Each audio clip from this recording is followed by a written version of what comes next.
¿Cómo vencer las preocupaciones?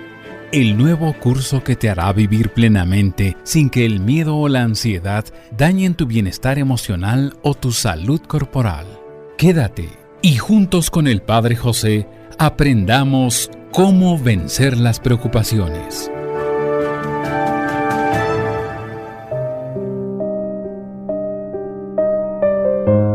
¿Qué tal, amigas y amigos? Qué gusto poder entrar en contacto nuevamente con ustedes y compartir algunas historias que nos ayuden a reflexionar, a recapacitar, a tener un cambio de actitudes, a dejar aquello que nos impide ser felices a un lado y a evitar las preocupaciones para que, evitándolas, enfrentemos los problemas, los retos con mayor energía.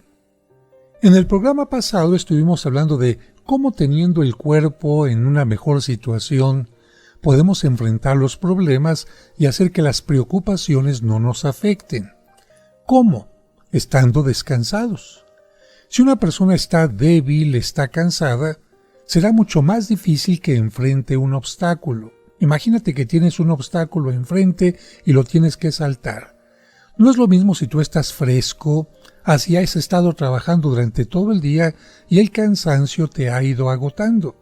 Precisamente hay que descansar, fue nuestra conclusión del programa pasado. Hay que tratar de aprovechar los pequeños momentos durante el día para descansar y también especialmente el día dedicado a ello. Pero, ¿qué es lo que nos cansa y qué podemos hacer para evitarlo? Fíjense que los sabios han descubierto que el trabajo mental no puede cansar por sí solo.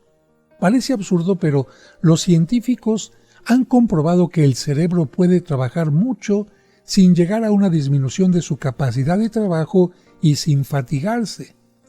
Para asombro de los experimentadores, los científicos han visto que la sangre que pasa a través del cerebro no muestra fatiga alguna cuando ésta se halla en plena actividad. En cambio, cuando se toma una muestra de la sangre de las venas de un obrero que está trabajando en oficios manuales, se le encuentra llena de toxinas de fatiga y de otros productos de cansancio. Pero si se toma una gota de sangre que ha pasado por el cerebro tranquilo de un gran sabio que está inventando nuevas teorías científicas, no se notarán en dicha sangre toxinas de fatiga. Y esto, aunque lleve 10 horas de trabajo. Entonces, ¿qué es lo que nos fatiga? Los psicólogos declaran que la mayor parte de nuestra fatiga proviene de nuestras actitudes mentales, y repito, de tus actitudes mentales y de nuestras emociones negativas. De tus emociones negativas. Esto es lo que te cansa. Esto es lo que nos cansa, nuestras actitudes mentales y nuestras emociones negativas. Grandes científicos afirman que la mayor parte del cansancio que sentimos es de origen mental y que el agotamiento de origen puramente físico es raro, o por lo menos poco duradero. Un famoso profesor de psiquiatría dijo: cuando un trabajador de buena salud dedicado a oficios sedentarios se siente cansado y agotado, esto se debe el 100% a factores psicológicos, a emociones negativas. Bueno, ¿y cuáles son las emociones que producen cansancio? A ver, yo te pregunto a ti, ¿serán la alegría, la esperanza, la confianza, el sentirse realizado? Claro que no. Estas emociones te hacen sentirte contento, te hacen sentirte con mucha energía. Las emociones que llenan de cansancio y de fatiga son el aburrimiento, el resentimiento, el rencor, las antipatías, la impresión de que no se aprecia tu trabajo, la sensación de inutilidad, es decir, sentirte inútil y sin cualidades, la prisa, el miedo o el temor por el futuro, las preocupaciones. Esas sí son las verdaderas causas del cansancio y del agotamiento que se siente, las que reducen la capacidad de acción y llegan hasta a producir jaquecas, dolores de cabeza. ¿Por qué nos cansamos? Porque las emociones negativas producen, fíjate bien, tensión nerviosa en nuestro cuerpo. Y la tensión nerviosa cansa mucho. La Compañía Nacional de Seguros publicó un folleto sobre la fatiga y allí dice lo siguiente: el trabajo duro rara vez causa una fatiga que no pueda ser curada por un buen sueño o un descanso, pero en cambio, las preocupaciones, las emociones negativas y los afanes son causas de fatigas que difícilmente se alejan. Así que es necesario serenarse, calmarse nerviosamente, porque nervios tensos, esto es tensión nerviosa, son como músculos que han tenido que trabajar mucho. Si dejamos de preocuparnos, de afanarnos, ahorraremos energías para labores de importancia que tendremos que hacer después. Vamos a un propósito práctico. Detente tú en este momento y haz un examen. Mientras estás escuchando esto, ¿tienes una expresión demasiado seria? ¿Tus ojos están tensionados como los de alguien que vive preocupado? ¿Estás cómodamente sentado en tu asiento? ¿O tienes los hombros echados hacia adelante como quien tiene preocupación o tristeza? ¿Están tensos tus músculos, los músculos de tu rostro, dándole una apariencia de demasiado seriedad? ¿Puedes decir en verdad que todo tu cuerpo se encuentra en el mismo suave abandono que tiene una vieja muñeca de trapo? ¿No estarás en este momento produciendo tensiones nerviosas y tensiones musculares? Tensión es un estiramiento producido por la acción de fuerzas que lo solicitan. No se te olvide que estas son las que te traen fatiga y cansancio. Recuerda que tu cuerpo habla contigo. Si tu cuerpo está tenso, significa atiéndeme, dame un poco de descanso, relájate. A veces hasta tú mismo tienes que sentir que es necesario que des un poquito un giro al cuello, como dicen algunos, para que truene, o estirarte. Estirarte es muy bueno porque quita también las tensiones y por eso el ejercicio físico es muy bueno para evitar el cansancio. ¿Cómo? Sí, porque hemos dicho que el cansancio físico no es tan importante como el cansancio mental. Y cuando haces ejercicio físico, aunque parece que te cansas, estás descansando mental y emocionalmente. Pero vamos avanzando. ¿Por qué ciertos trabajos producen tanto cansancio? Porque se nos ha metido en la cabeza la idea equivocada de que para que un trabajo esté bien hecho, es necesario dedicarse a él con mucha preocupación. Y así le exigimos a nuestros nervios un esfuerzo exagerado que los cansa y que en nada ayuda al cerebro. Yo me acuerdo en este momento que en mis clases de actuación, algunos alumnos que pasaban al escenario a hacer la lección, a hacer la actuación que tocaba ese día, pasaban llenos de tensión, pasaban nerviosos y a la hora de hacer el ejercicio estaban muy tiesos. Y el maestro nos decía, miren, actuar tienen que tomarlo como algo divertido. Diviértanse cuando les toque hacer un papel, sea hacerle de malo, sea hacerle de enfermo. Ustedes piensen que están jugando, diviértanse, hagan su trabajo de la mejor manera. ¿Y esto qué es lo que va a dar como resultado? Que la tensión va a desaparecer. Es lo mismo que sucede cuando alguien quiere dar un discurso o cuando alguien pasa a hacer una lectura en la Santa Misa. Se ponen tensos. Y al ponerse tensos, evidentemente que van a tener malos resultados. Pero es que tenemos en la mente, es que tengo que hacerlo bien. Sí, pero ¿quién te dijo que para hacer bien algo tienes que estar tenso? Es que es algo muy serio. ¿Y quién nos ha dicho que para hacer algo serio tenemos que estar tensos? Podemos hacer cosas serias, importantes, relajados, e incluso divertirnos, quitando todas las tensiones que evitan que estemos nosotros como tiesos, duros, frenados para poder avanzar correctamente. Así que te repito esto. ¿Por qué ciertos trabajos producen tanto cansancio? porque se nos ha metido en la cabeza la idea equivocada de que para que un trabajo esté bien hecho, es necesario dedicarse a él con afán y preocupación, y así le estamos exigiendo a nuestros nervios un esfuerzo exagerado que les cansa y que nada ayuda al cerebro.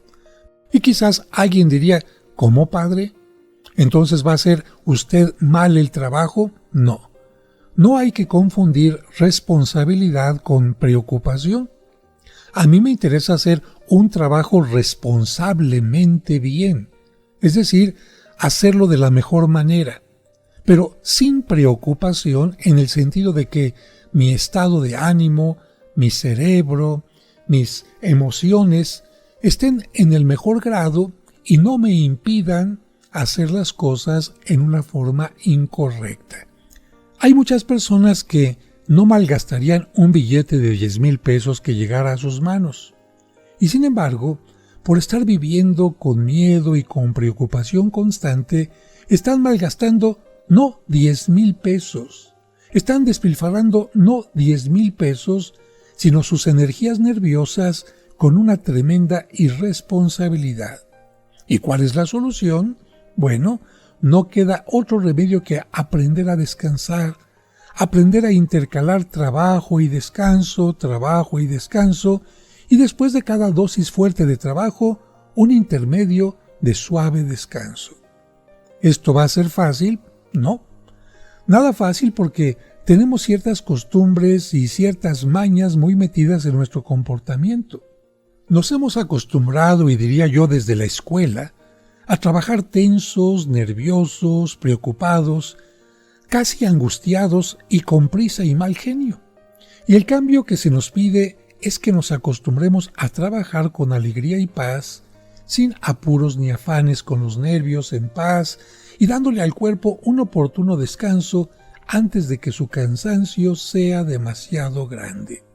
Esto no es nada fácil, y te lo repito, quizás lo aprendimos desde la primaria, porque en la primaria no nos decían, a ver, tomen una posición cómoda, o bien como lo hacían en algunas partes en algún kinder, a mitad de la mañana, recuéstense sobre la mesa, respiren un poquito, dormiten un poquito y seguimos adelante, ¿no? Simplemente nos daban el recreo. Y ciertamente en el recreo salíamos a correr, salíamos a lo mejor al baño, salíamos a comprar alguna golosina, pero resulta que estábamos preocupados. ¿Por qué? Porque el recreo a lo mejor nos alcanzaba únicamente para hacer cola y entrar al baño. O la cola era tan grande para comprar alguna golosina que se nos acababa el recreo y entonces estábamos preocupados también y regresábamos a la clase de la misma manera. Así que no es nada fácil tomar el hábito de aprender a descansar. Es algo totalmente contrario a las costumbres dañinas que tenemos, pero una costumbre se vence con otra costumbre. Y si hacemoslo a prueba y ensayamos y perseveramos, al final vamos a obtener resultados muy satisfactorios. Siguiente pregunta: ¿cómo se descansa? Bueno, yo te recomiendo, entre otras cosas, que si algún día visitas alguna librería San Pablo en tu ciudad, pregunta por los CDs, ya no hay cassettes, por los CDs del Padre Larrañaga. Él nos ayuda a tener un relajamiento nervioso. Pregunta concretamente los CDs del Padre Larrañaga para la relajación. Si los escuchas y los practicas, vas a encontrar métodos muy efectivos para conseguir un descanso maravilloso, pero mientras lo logras conseguir, recuerda estos pequeños tips que te voy a aconsejar y trata de practicarlos. Vas a ver que dan muy buenos efectos. Vamos a empezar con los ojos. Echa la cabeza hacia atrás. Cierra los ojos. Si no lo puedes hacer ahorita, hazlo en otro momento, el ejercicio. Así que echa la cabeza hacia atrás. Cierra los ojos. Suelta las manos totalmente flojas y di despacio: estoy en paz, nada me preocupa, nada de rostro serio ni de frente arrugada, estoy en paz. Dios es mi Padre y me ama, me ayuda y me protege. Nada temo porque Dios está conmigo. Estoy alegre y en paz. Repite esto lentamente durante unos minutos y vas a ver que notas algo. ¿Qué ha pasado? Notas que los músculos de tus ojos están ya no tensos. Si practicas este sencillo ejercicio en algunos momentos del día, vas a ir relajando los músculos de tu mandíbula, de tu rostro, del cuello y de los hombros y estarás aprendiendo el arte de descansar. Pero el más importante es el músculo del ojo, vamos a llamarle así. Los médicos han descubierto que quien logra que los músculos de sus ojos no estén tensos, conseguirán descansar también a los demás músculos. Y esto vas a preguntarte por qué. Porque los ojos queman la cuarta parte de todas las energías nerviosas consumidas por el cuerpo. Por eso, a los que son nerviosos se les recomienda pasear su vista por campos verdes y dirigir la vista hacia la lejanía, sin fijarla en nada en particular. Mirar hacia el lejano horizonte hace descansar a los ojos tensos. ¿Lo haces de vez en cuando? Haz la prueba y verás cuánto te va a relajar. Ahora te voy a hablar de algo que la poetisa Gabriela Mistral narraba cuando era niña y se sentía a veces angustiada y llena de tensión. Ella decía que una tía muy anciana, pero muy bien conservada y muy sana nerviosamente, le dio este consejo: échate de vez en cuando a descansar como si fueras un suéter de lana viejo dejado en un sillón. Bueno, ella mentalizó que era un suéter de lana viejo, se echó en un sillón y obtuvo resultados admirables de paz y tranquilidad. Simplemente se relajó. Es lo que hacía también la famosa cantante Marisol. Antes de una representación se sentaba en una butaca con todos los músculos distensionados y con su mandíbula tan caída, a ver, haz que tu mandíbula caiga, abre la boca hasta abajo. Bueno, ella se sentaba con la mandíbula así, que parecía que no tenía nervios, como si fuera una muñeca vieja o un suéter de lana. Esto le impedía a la cantante ponerse nerviosa antes de entrar en escena y le impedía cansarse demasiado. Eso es saber descansar antes de estar uno demasiado cansado. Y vamos a hablar de 5 recomendaciones para descansar. Primera, hoy música suave. El cirujano nervioso, el doctor Borda, afirmaba: cuando tengo que hacer ciertas cirugías que ofrecen grave peligro, tengo que ser paciente y empiezo a ponerme nervioso unas horas antes. Pero he descubierto el método para calmarme. Pongo un CD con una de las sinfonías de Beethoven, o de Mozart, o de Schubert, o de algunos de mis músicos favoritos, y al poco rato parece como que la tensión se me hubiera alejado, y me siento lleno de paz y alegría. Con razón nos dice la Biblia que el rey Saúl, cuando estaba muy nervioso, se curaba oyendo música suave. Siguiente tip o recomendación: imita al gato. Te vuelvo a recomendar que mires un suéter de lana viejo echado sobre un sillón y trates de echarte así de despreocupadamente y sin tensión, pero ahora te invito a que alguna vez mires cómo descansa un gato. Hasta los yogas de la India, cuando quieren aprender a descansar bien, se fijan en el modo de cómo lo hacen los gatos. Se ponen al sol o se ponen a dormir en la alfombra y dejan completamente sueltos sus músculos y tendones. Con razón no se ven por ahí gatos con úlceras en el estómago, o sufriendo de tensión alta, o de insomnio, o necesitando leer libros que los libren de las preocupaciones. Recomendación número 3. Trabaja en la medida de lo posible en una posición cómoda. Recuerda que las posiciones forzadas o incómodas producen fatiga nerviosa. Recomendación 4. Obsérvate de vez en cuando y pregúntate, ¿estoy trabajando con tensión, con preocupación, con mal genio, desgano, preocupación? Hasta que logres ir formándote la buena costumbre de trabajar en paz, alegría, serenidad y sin tensión nerviosa. Y número quinta, examínate cada día acerca de las causas de tu cansancio. Verás que este no proviene tanto del trabajo que has tenido que hacer, sino de que no supiste darte breves descansos o de que trabajaste con tensión, prisa o preocupaciones. Si la gente aprendiera a trabajar con menos tensión y descansando más tiempo, los únicos que saldrían perdiendo y quizás hasta se arruinarían serían los fabricantes de ataúdes y los doctores que tratan a los enfermos que sufren de jaqueca y del corazón.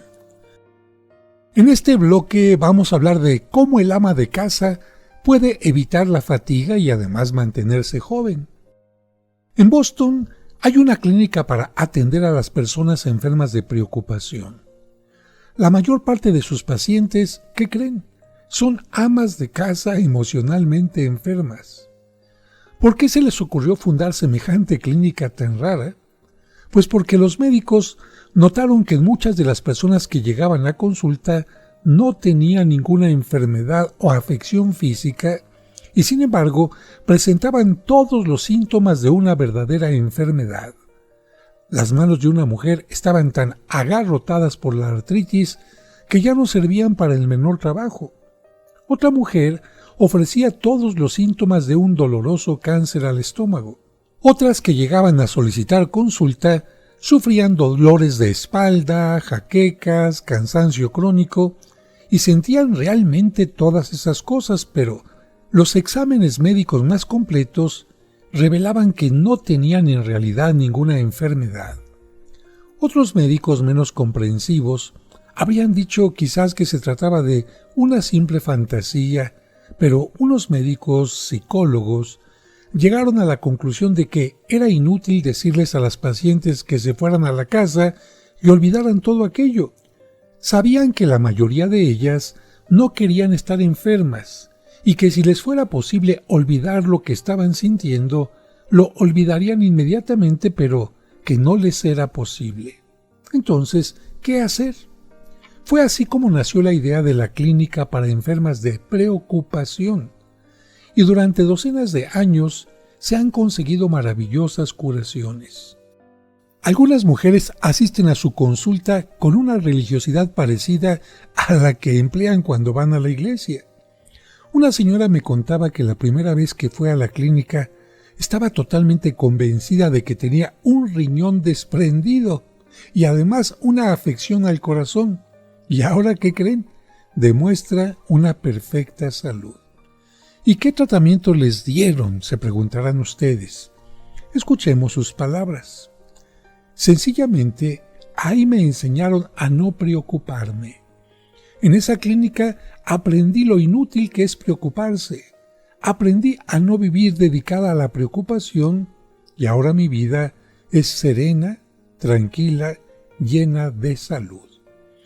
Uno de los medios que aconsejan en esta clínica para enfermos de preocupación es la catarsis. ¿En qué consiste esto?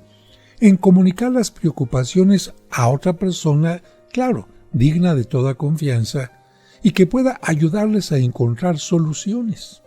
Claro está que será siempre necesario elegir muy bien a quien vamos a contar lo que nos preocupa, porque, ya saben ustedes, hay ciertas personas que no son capaces de guardar un secreto, y cuando se enteran de algo de otra persona, no descansan mientras no logren esparcir aquella noticia, aquel chisme, y claro que esto es fatal para quien contó su problema. Rumiar las preocupaciones y guardárselas para uno mismo es algo que causa tensión nerviosa. Cuando compartimos nuestra preocupación y damos participación a otros en la búsqueda de soluciones, podemos obtener una mayor paz. Es muy importante que haya alguien que quiera escucharte, que sepa qué es lo que te preocupa y que pueda ayudarte a encontrar el remedio para aquello que te aflige. Y Dios, en su bondad, nos puede proporcionar quien quiera escucharnos y sepa aconsejarnos. Si pones atención, si eliges adecuadamente, encontrarás siempre a aquella persona. Porque decía Jesús, el que busca, encuentra. Fíjense que la palabra catarsis no es nueva. Es una palabra que utilizaban los griegos para hablar de la liberación de emociones negativas, de recuerdos negativos que afectan a la persona. De hecho, los griegos inventaron el teatro para que hubiera una catarsis, para que las personas viendo una determinada historia se relajaran y olvidaran aquel mal que les aquejaba. De hecho, en algunos hospitales griegos había un teatro para que se encontrara esta catarsis. Pero actualmente los psicólogos mencionan que la catarsis también se puede obtener sacando el peso, comentando a alguien lo que nos preocupa, y esto es de alguna manera como compartir el peso que nos está agobiando a nosotros con otra persona para que nos ayude a cargarlo. De hecho, también hay muchas personas que en realidad no se acercan a confesarse, sino lo que necesitan, y así lo dicen, necesito hablar con usted, padre, porque si le cuento este problema a otra persona, el problema se va a convertir en un chisme. Pero bueno, para eso también existen terapeutas y sobre todo grandes amigos o amigas que te pueden ayudar a tener esta catarsis. En la vida de San Juan Bosco se cuentan ciertos cambios como este. Un hombre de aspecto melancólico y casi, diría yo, de desesperación, llegó a pedirle audiencia al santo. Claro, la fila para hablar con Juan Bosco, con Don Bosco, era larguísima y él no tenía paciencia para esperar, este hombre que quería hablar con él. A pesar de las protestas de los otros, se fue directo a la puerta y entró a la habitación del santo y le dijo: «Padre, estoy desesperado, no tengo empleo. Mi familia me echó de la casa, nadie me quiere». Y después de contarle al sacerdote todas sus preocupaciones, oyó que éste le recordó aquella promesa solemne de Dios en la Biblia. Esta promesa dice: «Yo nunca te abandonaré. Aunque tu padre y tu madre te abandonen, Dios nunca te abandonará». Y le insistió en que Dios, cuando cierra una ventana, deja abierta una puerta. Y después le fue hablando de una manera tan entusiasmante que aquel hombre exclamó al despedirse: «Padre, qué hermoso es hablar con usted. Después de escucharlo, me convencí de que la vida merece vivirse». Y este hombre, que llegó, como te dije, sin saludar a nadie, salió sonriendo y saludando hasta las columnas del edificio. Empleó la catarsis, desahogó con alguien de confianza las preocupaciones de su corazón y obtuvo ¿qué? Una gran paz para su alma. Quizás alguno de los que me están escuchando en este momento dirá: ¿y si no encuentro la solución? Bueno, yo creo que nadie es tan ingenuo que pueda creer que desde la primera vez que charla con alguien que pueda comprenderlo, se va a encontrar la solución para todo. De hecho, la Biblia nos dice: todo tiene su tiempo, y a su debido tiempo se irán descubriendo las soluciones. Nadie tiene todas las soluciones, sino solo Dios. Pero hablando, como se dice popularmente, desembuchando, sacando de nuestro pecho estas preocupaciones, se puede sentir mucho alivio. Cuando vamos a buscar a alguien para contarle nuestros problemas, debemos tener especial cuidado para no ir a consultar a un psiquiatra o a un psicólogo que siga las doctrinas de Freud, porque estos tipos, en vez de curar el problema, lo cambian por otro peor. Les pongo este ejemplo. Un muchacho fue a consulta para hablar de su masturbación y le dijeron que el remedio era ir y buscar una prostituta o conseguir una sirvienta fácil. Imagínense. El pobre quedó para siempre esclavo de sus pasiones y en vez de conseguir la paz de su alma, lo que consiguió fue convertir su vida en un infierno. nada tan peligroso como un consejero o consejera sin fe ni temor de ofender a Dios. Alguien dijo que es como consultar a un demonio en persona. Aquí sí que conviene recordar el consejo del libro del Eclesiástico, que dice: de entre 1000, que solo uno sea tu confidente, porque existen muchos falsos amigos que apenas saben un defecto tuyo, lo publican y sin compasión. Y otros aconsejan tan mal que, en vez de curar la herida, lo que hacen es llenarla de infección mortal. De todo mal consejero, líbranos, Señor. Y en esta última parte del programa, después de hablarte de los malgeniados anónimos, te voy a hablar de 5 métodos y 5 ejercicios que pueden ser muy útiles para ti. ¿Qué son los malgeniados anónimos? Algo semejante a los alcohólicos anónimos, personas que reconocen que tienen un mal genio, pero que afortunadamente lo han logrado cambiar a través de ciertos métodos. ¿Cuáles son estos métodos? El primero: tenga un cuaderno donde anote o pegue frases que le animen y entusiasmen. Pero esto es importante. No basta que la tengas en mente, sino que la anotes para que la estés viendo. Y es que tú puedes leer o escuchar una frase que te anime y te invite a ser mejor, que te agrade. Pero si no la anotas, dentro de poco tiempo se te va a olvidar y por lo tanto habrá dejado de hacerte bien. En cambio, si la escribes y después la vuelves a leer y a leer y a leer, lograrás sentir una y muchas veces su efecto maravilloso. Por eso el sabio Balmes decía: leer y nada anotar es para olvidar. Método número 2. No se fije solamente en los defectos de los demás. Piense también en las cualidades que ellos tienen. Por ejemplo, que su marido no es un santo. Bueno, si hubiera sido un santo, quizás no se habría casado con usted. Pero piénselo bien, tampoco es un monstruo de maldad sin ninguna cualidad. A una mujer que veía solamente defectos en su esposo le aconsejaron: imagínese que su marido se hubiera muerto ya. ¿Qué cualidades de él recordaría usted? Y se puso a pensar en esto y encontró toda una lista de cualidades que tenía aquel señor esposo. Por eso los buenos psicólogos aconsejan: hablemos de los vivos como hablamos de los muertos. Porque casi nadie se pone a decir de un difunto: ese individuo era una mala persona, un patán, un sinvergüenza. No.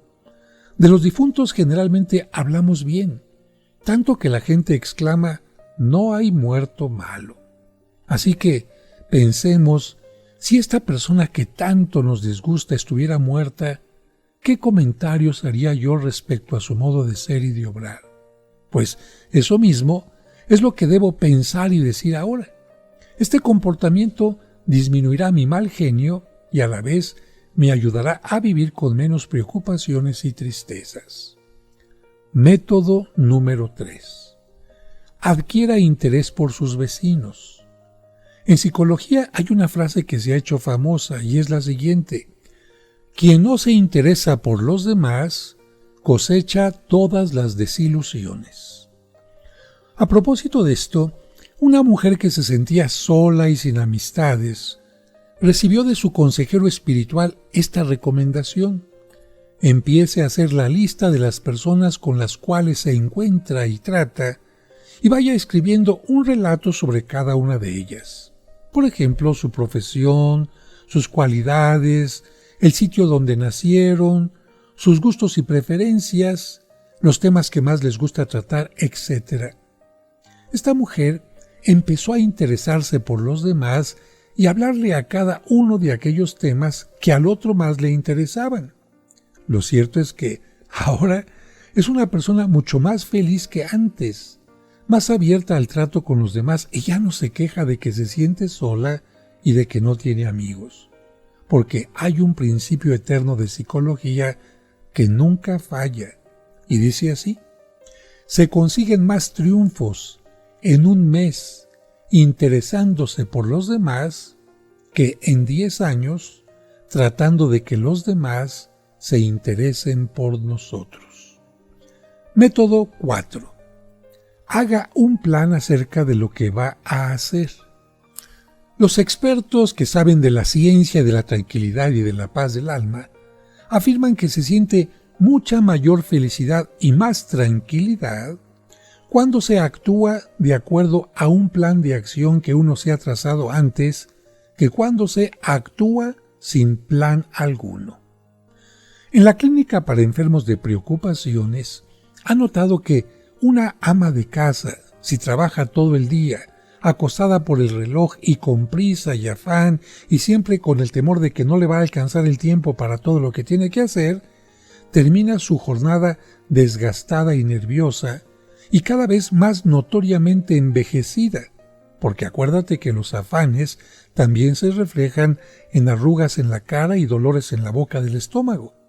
Pero que, en cambio, cuando ella se traza un plan sobre lo que sí alcanza a hacer y lo demás lo deja para otro día, porque nadie está obligado a hacer lo que no alcanza a hacer, el espíritu vive más reposado, los nervios menos tensos, el tiempo rinde más, la fatiga es menor y el trabajo realizado es mayor y mejor hecho, y además el rostro se conserva más agradable, porque a menos tensión, más agradabilidad en la cara. No olvidemos lo que dijo Salomón en el libro de los Proverbios. La alegría y la preocupación se manifiestan en el rostro de la persona, y la cara de cada uno va diciendo si siente gozo o tristeza. Cada afán nos envejece y va marchitando nuestro rostro. Método 5. Evita la demasiada fatiga. Descansa. Y aquí es importante que pienses que tienes derecho a descansar, que el descanso es importante, que no te imagines que el tiempo dedicado a descansar es tiempo perdido. Sí, me escuchó usted bien, señora, porque especialmente las amas de casa piensan que dedicarse un tiempo para ellas descansando es tiempo perdido. Piense que es simplemente un dedicarse a recuperar energías para seguir luchando luego con mayor valor. Y alguien pregunta, ¿y dónde voy a descansar? Bueno, una ama de casa decía, es que yo no tengo divanes ni sillones cómodos para echarme a descansar, yo no tengo sino el solo suelo. Y los médicos psicólogos le dijeron, usted tiene el mejor sitio que existe en el mundo para descansar bien, el duro suelo. Por extraño que parezca, el duro piso es mucho mejor que el más suave colchón de plumas para el descanso. Proporciona más resistencia y fortaleza para el cuerpo y es bueno para la columna vertebral. Y ahora concluimos con los ejercicios. Número 1. Que no te dé miedo. Estírate sobre el duro suelo de vez en cuando y verás que sentirás un saludable descanso. Pero si no te atreves a tanto, échate en un sillón o en un sofá o en tu propia cama y suelta tus nervios y tus músculos como si fueras un viejo muñeco de trapo. Di despacito, estoy en calma, nada me preocupa, Dios me ama y me protege. Segundo, cuando puedas, siéntate en una silla con las manos sueltas o también con las manos sobre las rodillas y deja por unos momentos de pensar y preocuparte. Piensa simplemente, estoy relajado, siento que mi cuerpo está relajado. Basta eso. Tercero, extiende tus piernas, si es que estás en una silla o si estás acostado. Extiende tus piernas, suelta tus pies sin tensión alguna y verás que todo se irá aflojando poco a poco y la tensión también. Mueve la cabeza de un lado a otro, primero de derecha a izquierda, para aflojar los músculos del cuello que están muy tensos. Y ve diciendo, si quieres, palabras como las de Santa Teresa. Nada me turba, nada me espanta, solo Dios basta. 4. Respira hondo y profundo. Es el ejercicio preferido de los yogas de la India. Ellos saben por experiencia que cuanto más se respira profundamente, más oxígeno llega al cuerpo y más vitalidad y paz habrá en el espíritu y mayor calma en los nervios. Y número 5. Trata de quitar la rigidez de tu cara. Piensa que tu rostro es lo mejor que puedes ofrecer a los demás, y una sonrisa y una cara no tensa habla de accesibilidad, habla de ser un puente hacia los demás. Creo que estos 5 puntos te ayudarán mucho. Y recuerden, amigos, que ustedes nunca están solos porque de una o de otra manera Dios siempre está en nuestro camino.